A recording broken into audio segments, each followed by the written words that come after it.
High protein baked chocolate cheesecake? Why not? An easy process that takes a couple of minutes. Grab yourself a bowl. Need some oats and a little bit of sweetener, and then add some butter and some honey. And you push that down into your pie tin.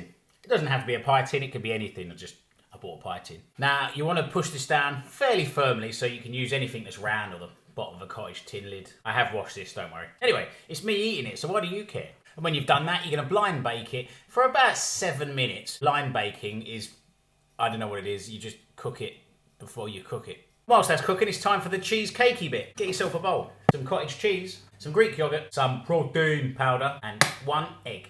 Then mix it together. And add a little smidgen of corn flour. I bought some corn flour, can you tell? And then when you've got it mixed to this sort of consistency, you'll notice that cottage cheese is fairly lumpy. It's not a very nice word with dessert, so we're going to use a hand mixer to blend this all together. If you've got a blender, you can just save this whole process of mixing and just put it into a blender. And when that's done blind baking, mix them together. And then put it in the oven till it's cooked. And then when you take that out of the oven, let it rest for a while. You can eat it straight away, you can let it go all spongy and lovely if you leave it for a couple of hours. Put it in the fridge, put it in the freezer, do whatever you want. You can do what you want. The base is lovely, nice and crispy. This is bang on. If you've ever had a baked cheesecake, you'll love this. If you haven't, you need to try this recipe. It's absolutely delicious. I'd also say this is quite bulky, so I'd say this is enough for 2. Maybe if you've got a nice bit of custard. What do you put on cheesecake? I don't know. Whatever you put on cheesecake would be quite nice with this one. But as itself, this is like 250 calories, about 30-40 grams of protein per serving. Absolutely delicious.